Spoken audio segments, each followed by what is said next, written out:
lang tayo ulit nakapag-upload ng video dahil sinumpong po tayo ng ating sakit, no. Nagkaroon tayo ng lost bowel movement sa loob ng 2 araw. Halos hindi tayo makakain, halos wala tayong gana at pabalik-balik tayo sa comfort room. Halos every 20 minutes 3 beses o 4 na beses tayo babalik-balik sa comfort room dahil po may kinain tayong kilawin na pipino na binigay sa akin ng isang kasama natin dito. Ay, singilin ko lang daw po yung suka na dinilabor. Yun, nagkaroon ng problema yung ating tiyan.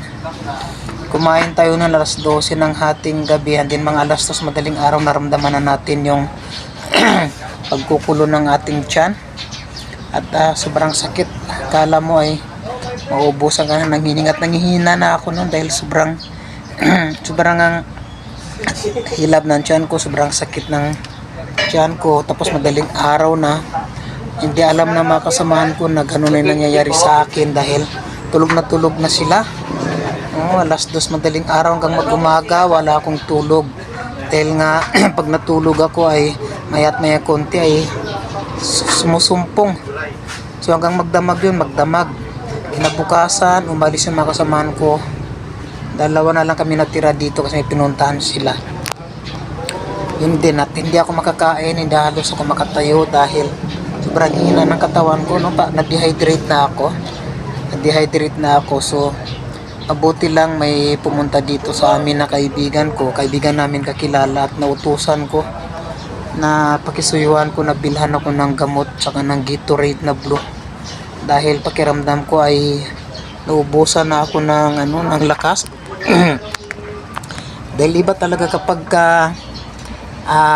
loose bowel movement ka, talagang maubusan ka ng lakas. Kaya kung mapapansin yung boses ko parang malalim dahil doon. So yun na nga, nagpabili ako ng gamot saka ng Gatorade na blue. So medyo kahit paano ay medyo naramdaman ko nga okay yung aking pakiramdam, pero talagang hindi ako makakain. Ayaw tanggapin ng sikmura ko yung kinakain ko, no, dahil wala rin akong panlasa. Tapos yung ulo ko grabing sakit.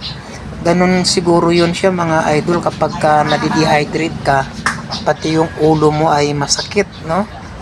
Kasi nga siguro dahil kulang yung dugo ay hindi makapag-circulate na maayos. Kaya ayun, sobrang sakit ng ulo, dehydrated, walang ganang kumain. Pangalawang araw sa kapag ako nakapag-recover dahil si Aji yung kasama natin dito, pinainom niya ako ng dahon ng serpentina. Yun, sobrang pait ng dahon ng serpentina, pero pinilit kong inumin yung dahon ng serpentina dahil para nakasakaling gumaling ako. So yun na nga, pumitas ako ng 4 na dahon ng serpentina at nilagyan ko ng hot water. So yun yung nagpakalma ng aking tiyan, serpentina. So kailangan mo lang tiisin yung pait dahil kapag hindi mo tinis yung pait talagang walang mangyayari. So kailangan kong tiisin ang pait. Sobrang pait, 4 na dahon lang ng serpentina. Sobrang pait mga kangoso. So simula nung nag-inom ako noon, parang nagbawas yung pagkukulo ng tiyan ko at medyo okay ako ng konti. Then sinasabayan ko siya ng Gatorade saka ng gamot. Kasi sumakit ulo ko para na rin akong parang nagkaasawa siya ng trangkaso, no, parang ganon. So yun na nga, dahil sa serpentina medyo okay pakiramdam ko, pero hanggang sa kasalukuyan hindi pa rin ako makakain ng maayos dahil wala pa rin akong ganang kumain. Yan, ay namumutla na nga daw ako, sabi ng ibang kasamaan ko kahapon.